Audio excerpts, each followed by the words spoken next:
예, 안녕하십니까. 예, 금요일은 이제 제가 2시에 매블쇼 때문에 좀 일찍 시작을 하고, 오늘은 제가 4시에 성남지법에서 이 김한수 계약서 위조 관련 공판을 참여를 해야 돼서요. 오늘 집회는 없지만.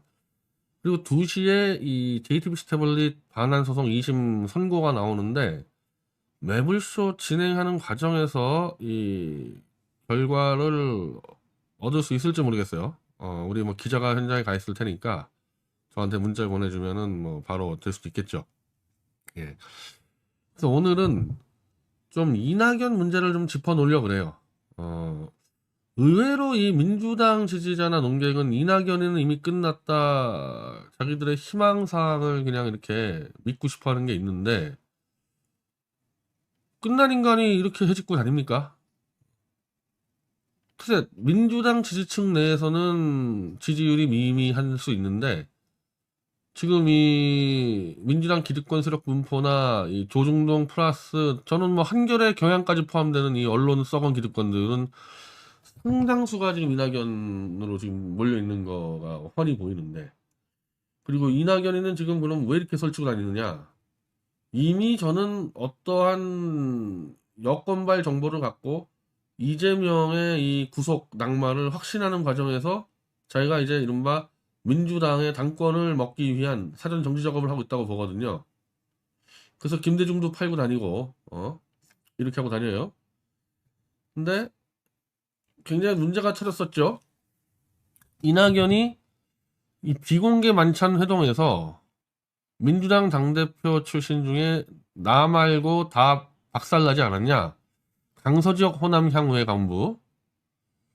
이 민주당은 사실은 이게 호남 향후의 의사가 훨씬 더 이 당원보다 중요할 수가 있어요. 예전에 2010년도 문재인과 안철수가 싸워서 안철수가 당 깨고 나갔을 때 호남에서 안철수당이 이겼죠. 그 호남 향후가 밀어서 이긴 겁니다. 그거.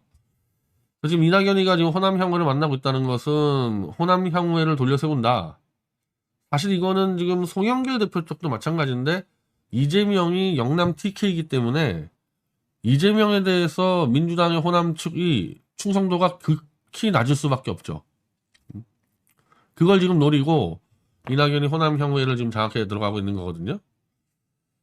물론 뭐 제가 현장 목포로 들어가면 이 일반적으로 무슨 호남 향후회니 무슨 조직원이 아닌 그냥 일반 호남 사람은 이낙연 얘기를 하는 걸 제가 들어본 적이 없어요. 이재명 아니면 소영길인데 아마 이런 단체들 그 이제 정치 세력들 내에서는 이낙연이가 상당히 좀 파워를 발휘하고 있겠죠. 자, 더불어민주당 명칭을 사용한 이후 선출된 당대표 5명 중 온전한 사람이 이낙연 한 명이라면 민주당은 문제인당 아닌가 이렇게 이런 언론 보도가 나갔어요. 근데 한경닷컴이 통하니까 그런 말 한 적 없다. 근데 그러면은 본인이 하지도 않은 말이 어떻게 이게 나갈 수가 있냐? 이거는 이낙연한테 호남 향후의 간부들이 들은 말을 언론에 인용했기 때문에 나왔기 때문에 이런 경우는 되게 비슷한 말은 했을 거라고 유추하는 게 맞거든요. 그러니까 당대표 5명, 추미애, 이해찬, 이낙연, 송영길, 이재명인데 온전한 사람이 이낙연 한 명이니까 나만 잘났고 나머지들은 쓰레기다 지금 그 말 하고 싶어 하나 본데 추미애, 이해찬, 송영길, 이재명은 지금 공통점이 있죠. 이 사람들 공통점 있잖아요. 윤석열 정권에게 지금 극심한 탄압을 받았거나 받고 있는 사람들 아닙니까? 그러니까 이낙연 얘기는 5명 중에서 윤석열 정권에게 나만 탄압받지 않고 있다는 얘기 아니냐? 이 얘기를 하고 싶은 건가? 그건 아니겠지. 어? 다른 놈들은 부정부패 걸려 있는데 나만 깨끗하다 그렇게 얘기하고 싶나 본데 실질적으로는 이낙연 이놈 봐라 이놈만 윤석열에게 귀엽게 보여가지고 요놈만 지금 수사를 안 받고 있네. 실제 지난 대선 과정에서 이낙연의 보좌관이 자살한 사건이 있어요. 그거 더 치고 들어갈 수 있었던 부분들은 안 치고 들어간 게 있거든요. 검찰과 윤석열이가 이재명을 치느냐 이낙연을 치느냐 저는 거기서 문재인도 상당한 역할을 했다고 보는데 이재명을 치는 쪽으로 결정을 했단 말이에요. 윤석열 쪽에서는 어쨌든 그 덕을 이낙연은 누리고 있는 거고 이재명만 치는 게 아니라 지금 소영길도 죽이고 있고 추미애는 이미 윤석열과 한판 붙었고 이해찬도 지금 이재명 치는 과정에서 이화영 지사와 연결고리로 같이 좀 얻어맞고 있지 않습니까? 어? 만약에 추미애가 아들 군복무 특혜 문제,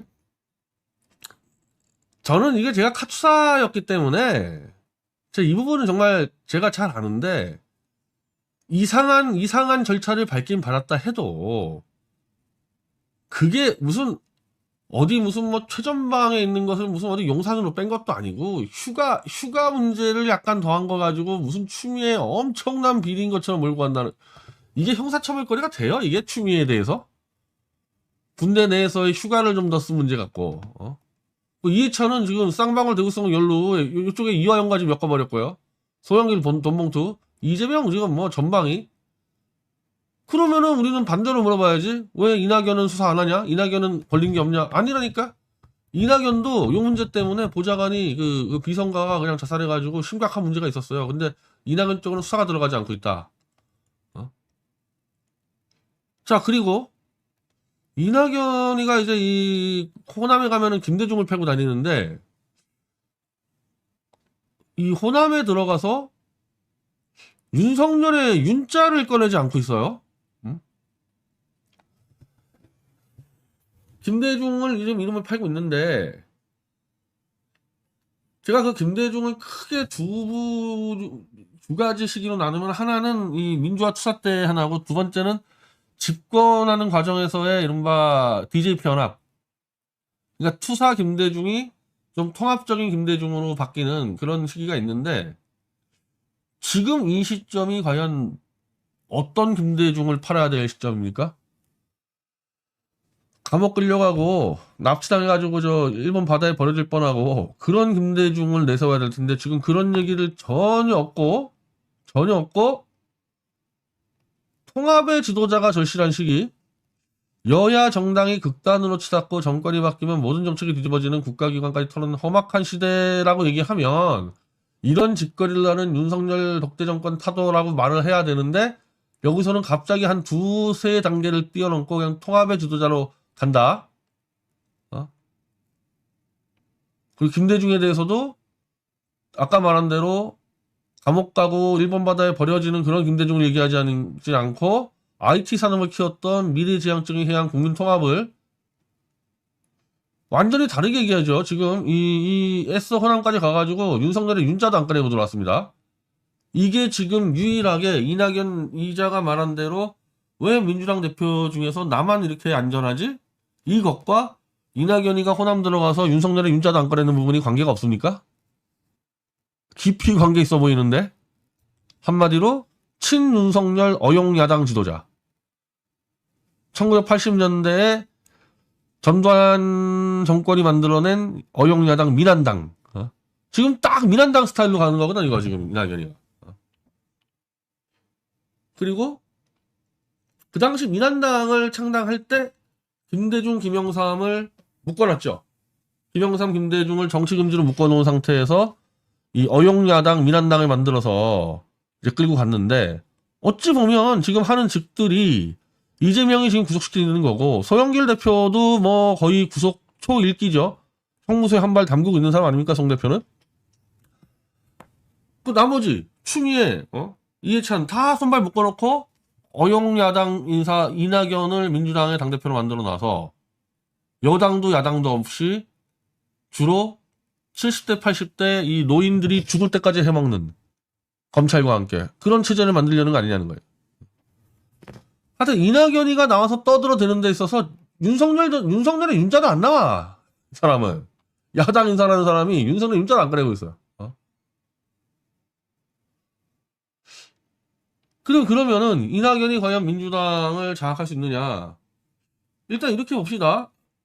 저는 이재명 대표는 거의 뭐 자해를 했다고밖에는 지금 해석이 안 되는, 스스로 불체포 특권을 집어 던지면서 방어막을 없애버렸어요. 물론 이거는 있어요. 내가 이해할 수 있는 부분은 어차피 이낙연과 수박들이 부결시켜버리면은 부결되기 때문에 먼저 벗어던지고 가겠다. 이건 가능할 수 있는데, 그렇게 얘기하려고 그러면은 본인만 던져야 되고, 나머지 우리 민주당의 국회의원들은 내가 책임지고 독재 정권의 검찰 수사에서 내가 막아주겠다.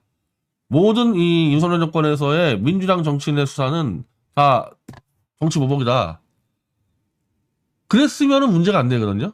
근데 김은경이라는 이상한 양정철이 대학 후배를 끌고 들어오더니 민주당 당론으로 체포동의안을 던져버리는, 한마디로 미친 짓을 했어요. 미친 짓을 완전히 이거는. 그러니까 지금 9월 달에 체포동의안을 치면 이거 뭐 어떻게 해야 되는지를 지금 우왕좌왕하고 있지 않습니까? 그것만 얘기 안 했으면 부결을 시키도록 밀고 가면 되는데, 부결을 시키려고 밀어붙이려고 해도 야, 이재명 저자가 지가 먼저 포기한다 그러지 않았냐, 그 뭐냐, 말을 어기는 거냐, 여기서 스텝이 다 꼬여가지고 야당을 지키고자 하는 사람들조차 움직일 수 없게 만들어놨어요. 다른 사람이 시킨 것도 아니야. 이재명 본인이 이렇게 만들어놨어. 자, 그러면은 체포동의안을 치면 지금까지 이재명 쪽에서 나오는 얘기는 그냥 모르겠다. 국회의원들이 알아서 해라. 그렇게 되면은 한 이낙연계 한 30명 플러스 알파, 그리고 야, 이건 이재명이가 포기한다 그러지 않았냐? 그럼 가결. 그래서 한 뭐 7, 80명이 가결 던지고 한 6, 70명이 한 부결 던지는 그런 어처구니 없는 사태가 벌어져서 이재명은 그냥 법원에 끌려가게 되는 그런 상황을 자초해버렸습니다. 그러면 판사 입장에서는 국회의원의 거의 한 200명 이상이 어쨌든 결과적으로는 이재명 체포를 동의를 했어. 그러면 뭐 안 그래도 윤석열 눈치 보고 있는데 이거 잘 됐네. 대한민국 국회의원들의 3분의 2가 찬성했네. 영장 치면 끝나는 거 아닙니까? 이거는 딴 놈한테 시비 걸 것도 없어. 이거 내가 그 자충우돌 방송할 때 뭐 고민정 어쩌고 하는데 이거 고민정이 시킨 게 아니잖아. 이재명 자기가 그렇게 해버렸지. 이거를 만약에 부당하다 생각하면은 무조건 당론으로 다시 체포동의안 부결안을 밀어붙여버려야 돼요.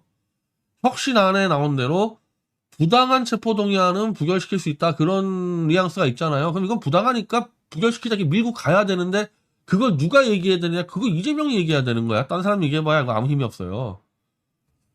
자, 그래서 현실적으로 제가 볼 때는 그렇게 안 갈 것 같단 말이에요. 그냥 어리버리 끌려가서 어리버리 구속될 것 같거든. 그건 무슨 옥중공천 얘기 나오는데, 옥중공천 하려면 지금부터 이미 싸우고 있어야지 옥중공천 가능하지. 스스로 갑옷 던지고 스택 꼬여가지고 끌려가는 사람이 어떻게 옥중공천합니까? 그러니까 이낙연이 이제 그러면은 비상대책위를 구성을 하려고 그러겠죠. 물론 비대위를 구성해도 이재명이 12월 전에 끌려가게 되면은 전당대회를 구성해서 해야 되는데, 그걸 이제 믿고 있는 것 같아. 이른바 나는 개딸이라는 표현을 쓰고 싶지 않아요. 충성 당원들은 당원들의 힘으로 당권 잡을 수 있다 생각하는데, 이미 비상대책위를 이낙연 쪽이 먹게 돼 있잖아요. 그럼 박홍근이가 그건 원내대표니까 그렇게 먹어버리면은 지금보다도 더 수박들에게 유리한 이 룰을 만들어내서 내가 지금까지 본 선거 중에서 당권파들이 선거에 지는 거를 본 적이 없어요. 여야 합쳐서. 지난번에 여당 김기현이 만들려고 그냥 다 치고 협박하고 이래가지고 만들어내지 않습니까? 최근에 한 20년 동안에 당권파가 선거에서 지는 걸 본 적이 없어. 그럼 이낙연이 당을 먹는다. 10월, 11월 상황에서. 그럼 어떻게 할 겁니까? 물론 기적적으로 이낙연계를 당원들의 힘으로 이겨서 그 당권을 지켜낸다. 당권 지켜내려면은 예를 들면은 뭐 지금 이해찬 추미애 얘기 나오거든요. 추미애를 내서 당권 지켜낸다. 전 거의 불가능해 보이는데, 그렇게 되면은 그냥 가면 되죠. 그냥 싸우러 가면 되는데 전 거의 뭐 불가능하다가 봐요. 그럼 이낙연이 당권을 주게 되는 상황이 되면요, 어떻게 돼야 됩니까? 지금의 이 이낙연 스타일의 민주당, 윤석열에게 귀여움 받는 민주당은 우리가 참을 수 없다. 이 사람들 다 탈당해가지고 신당을 만들어버려야 되는 거죠. 저는 그게 소영길 신당이라는 이름을 붙일 필요도 없다고 생각해요. 이 당 가지고는 안 돼. 이 당 가지고는 윤석열과 싸울 수가 없어. 그러면은 배지고 뭐고 당원이고 이거 부당하다 생각하는 사람들은 나와서 신당을 만드는데, 그거는 어떤 신당이 되는 거냐? 85년도에 바로 민한당을 때려 무슨 신민당 창당과 같은 성격이 되겠죠. 진성야당. 그걸 지금 꽤 많은 사람들이 머릿속에 넣고 있어야 돼요. 그래야지 오히려 이낙연계가 당을 접수하는 것에 대해서도 훨씬 더 견제할 수 있는 힘이 커질 수도 있고요. 그리고 그 진성야당의 힘은 뭐냐? 60% 이상 윤석열을 증오 혐오하는 국민들의 힘을 갖고 만드는 정당이거든요. 지금 이낙연 이거 지금 이재명만 해도 지금 못 싸운다고 아우성인데 이낙연이 이거 와가지고 윤석열하고 싸우겠어요? 딱 보니까 적당히 이 나눠 먹어가지고 이 내각제로 가서 이 돌려먹기 하겠다는 게 딱 눈에 훤히 보이는데 이낙연 뒤쪽 배우 세력과 함께 그때 신민당 같은 거를 만들어서 치고 들어가서 흔들어 버리고 아무래도 그 새로운 신당은 소수일 수밖에 없을 텐데 저는 그 소수가 더 훨씬 더 파워풀한 힘을 낼 수 있다는 거는 이 무기를 마음 놓고 쓸 수 있다는 거죠. 지금 이 무기를 못 쓰는 이유는 이낙연 같은 수박 애들 플러스 알파 이재명에 줄 서가지고 공천이나 먹으려는 그 애들 비겁한 애들 이기 때문에 못 쓰고 있는 건데 이걸 다 그냥 이쪽에 밀어넣어버리고 새로운 신당에 나오면요 이거 진짜 죽게 하려면 살기로 싸워야 되거든. 그럼 이 무기를 안 쓸 수가 없는 거지. 만약에 이 신당을 창당하고 있는데도 예를 들면 이해찬이라든지 뭐 추미애 같은 사람이 이거 무기 안 쓰겠다 그러면 그 사람들 쫓아내야 되는 거야. 이거가 아니면 이 신당이 돌파할 수 있는 방안이 없어요. 세대기로서 밀려버리기 때문에 60% 이상의 이 윤석열을 혐오하는 국민들에게는 뭘 보여줘야 되느냐. 진짜 윤석열 목을 칠 수 있는 무기를 들고 나와야 되는 거거든. 지금 우리가 촛불 집회고 뭐고 그냥 나만 해도 식상하는 이유가 뭡니까? 이거 뭐 양평 나왔다 양평 따라다니다가 후쿠시마 따라다니다가 무슨 뭐 올림픽 그 10종 경기도 아니고 계속 종목 바꿔가지고 빙빙빙 돌고 있지 않습니까? 그 중에 뭐 하나라도 완전히 날선 칼을 잡아서 목을 칠 생각을 해야 되는데 종목 바꿔서 계속 떠나. 계속 뜨고 유튜버는 계속 장사만 하고 여기에 지쳐버리는 거거든 지금. 그럼 현재 이 구도에서 윤석열을 정말 쓰러뜨릴 수 있는 카드는 태블릿 PC만큼 날카로운 칼이 없어요. 있으면 가져와봐. 양평이나 뭐나 왜 안 되냐면 35%의 그 윤석열을 지키겠다는 보수 변절 세력이 버티고 있기 때문에 후쿠시마 오염수까지도 마셔가면서 내가 윤석열 지키겠다가 이쪽 아닙니까? 이쪽을 허물어뜨릴 수 있는 무기는 이거밖에 없어요. 이걸로 이 변절 보수 노인층 지위를 무너뜨려야지만 양평이고 후쿠시마고 무기가 통과가 되는 거거든요. 그러니까 아무리 종목을 바꿔도 태블릿 PC를 들지 않는 한은 안 무너지는 거야 윤석열이가. 그걸 다 보고 신당 만드는데 그 신당에서마저 이걸 안 들겠다 그러면 이건 신당 망하는 100% 망하는 거죠. 그래서 저는 그 신당에 나오는 과정에서 당연히 이 강력한 무기를 들 거다. 그리고 이 무기를 들 사람들만 신당에 오게 돼 있죠. 당연히 그거는. 지금 우리가 촛불 집회 같은 거 이제 저는 나가지도 않는데 태극기 촛불 연합 집회만 나가지 않습니까? 왜? 실제 이 무기를 쓰겠다는 게 태극기 촛불 연합 집회고 촛불 집회 이거 안 쓰잖아요. 그럼 못 이기는 거야. 못 이길 게 뻔한 데다가 그 시간하고 돈 낭비 뭐하랍니까? 윤석열 끌어내릴 의지나 실력도 없고 이런 자들한테 왜 돈과 시간을 쓰냐고요. 그러니까 신당도 마찬가지야. 신당도 우리가 총선에서 이기면 끌어내릴게요. 안 돼, 그거 갖고. 즉각적으로 이 핵무기를 터뜨려서 보수 진영을 완전히 초토화시켜서 총선 전에 끌어내리겠다는 자세가 나와야지 신당이 승리하는 겁니다. 자, 이낙연과 이 신당 문제를 좀 잠깐 브리핑을 해드렸고요.